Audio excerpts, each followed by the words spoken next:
Seahawks Today by Chat Sports. Tyler Jones here. Thanks for joining us. Coming up on today's show, we're talking roster bubble candidates. Who are some players that are on the edge of making the roster or missing the roster?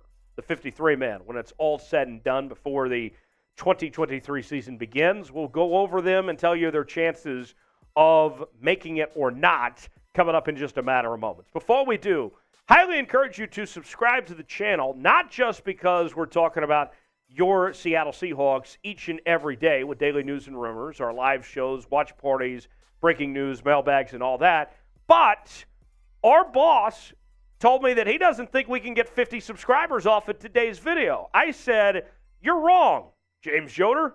Let's prove him wrong. Let's prove our boss is wrong, that we can get 50 subs off today's channel, that we can keep this thing growing, keep this thing building, so we can bring you the best Seahawks coverage around. Let's prove him wrong. Subscribe now for free today. Turn on notifications so you never miss a moment. YouTube.com/SeahawksTV. Let's start out with Drew Lock on the roster bubble. And I know what you're thinking. Huh? Drew Lock? Like, didn't they re-sign him and pay him in the offseason and all that? Yes, they did. Okay?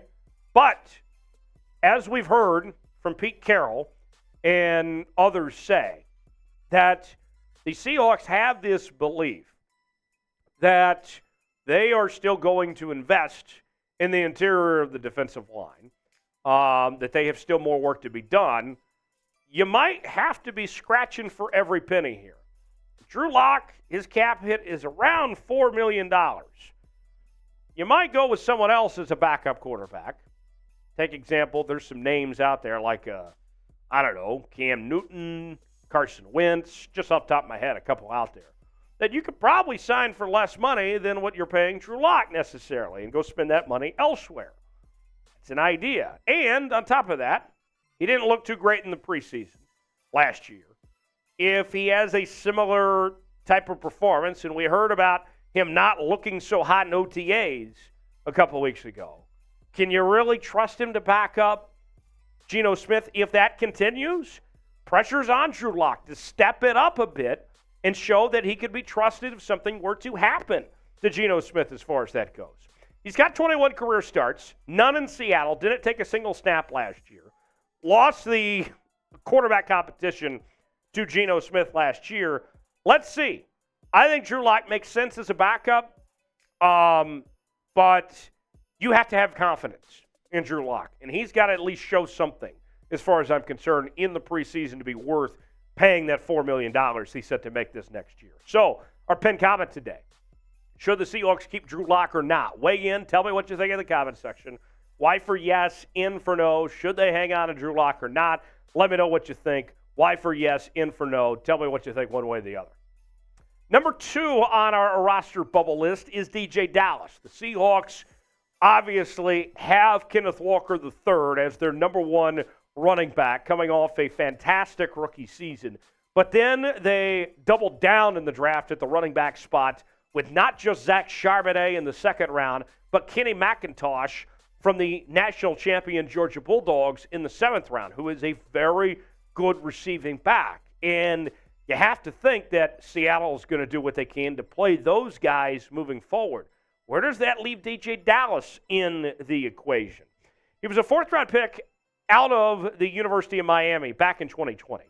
He's had opportunities. He's had 2 career starts, but hasn't had a whole lot to show for it at this point in time. He's coming off a career high in rushing yards with 186, but it's like, okay. He's a talented player.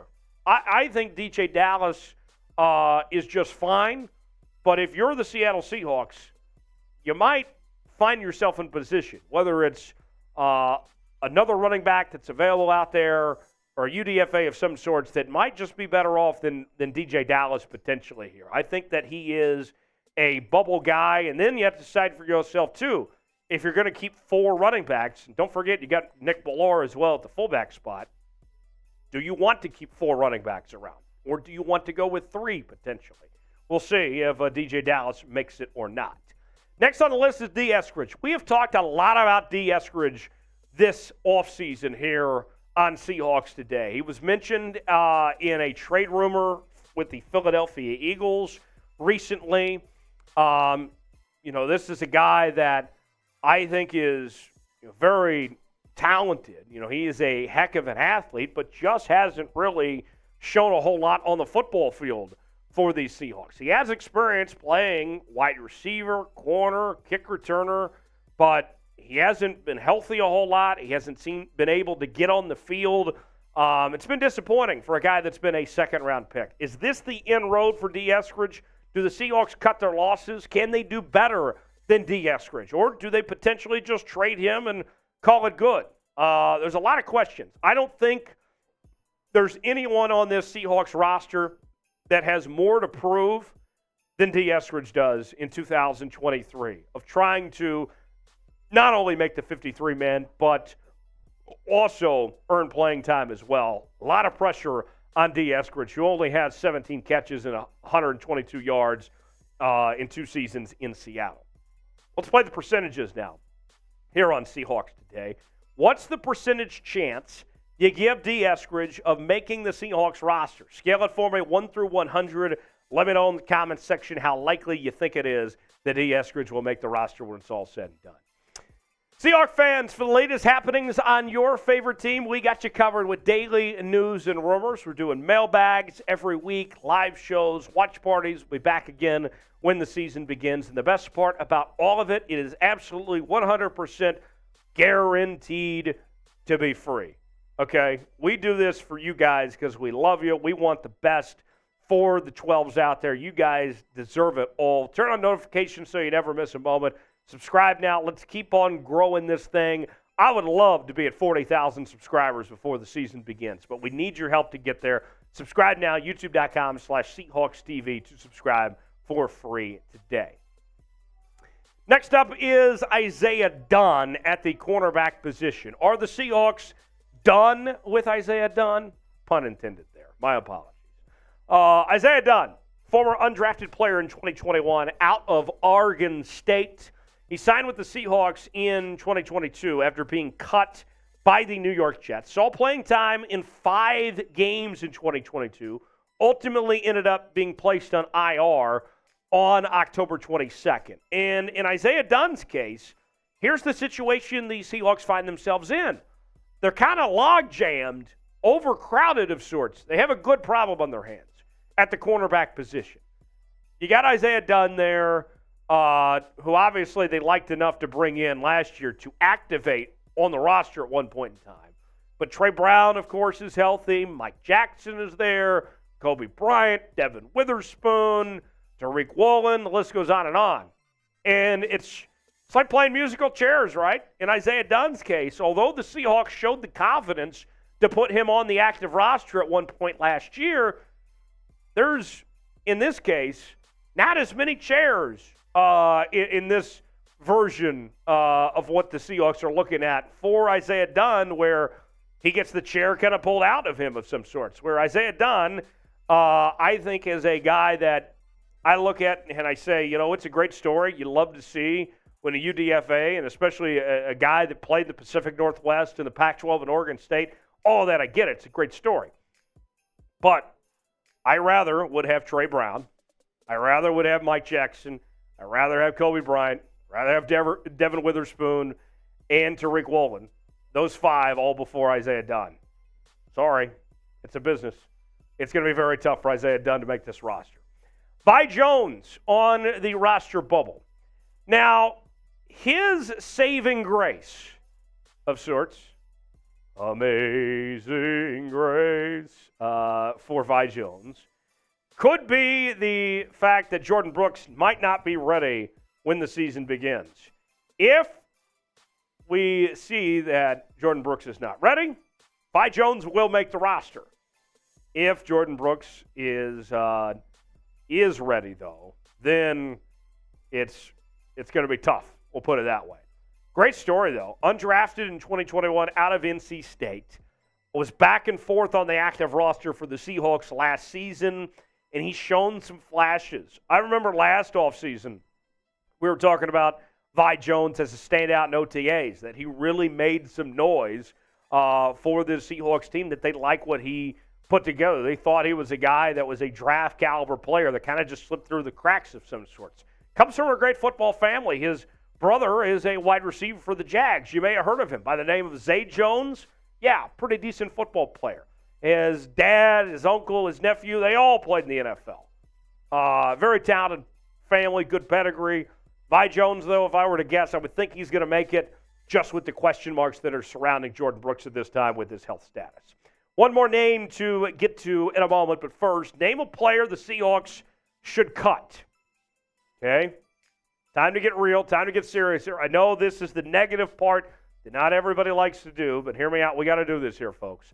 Name a player the Seahawks should cut. Be honest with me. Tell me in the comment section. Name a player the Seahawks should cut, and let me know. Last one on our list is Alton Robinson. We have not seen a whole lot of Alton Robinson over the last several years. In fact, we didn't see him at all last year. The former fifth-round pick out of Syracuse did not play in 2022 with a knee injury. Started 3 games in 2020 and 2022, and now fast forward to 2023, and he finds himself third string. And we've seen what the Seahawks have done to invest in pass rushers. Alton Robinson is kind of just been pushed to the wayside now. And what do we say from time to time here on this program here, folks? What's the best availability? It's availability. And Alton Robinson, last year, him missing, and I'll say this, like, I'm not faulting the guy. You know, stuff happens, tough luck. But that really put him behind the 8 ball with how much the Seahawks have invested with other players being those guys. It's a tough business, but Alton Robinson, kind of gets forgotten about. I remember reading the comment section. We talked about Alton Robinson about a month or two ago, and there was somebody in the comments that said, I forgot he was still playing with the Seahawks.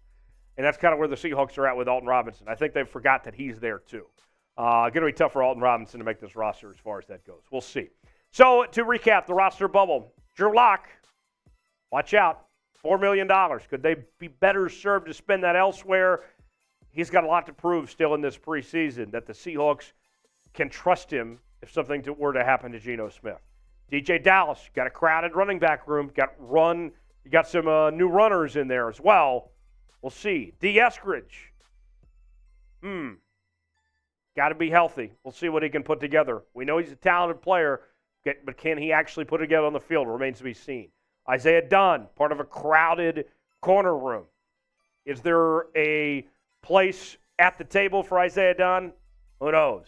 Vi Jones might be saved by this Jordan Brooks injury potentially. And then there's Alton Robinson where things don't look necessarily too good for him.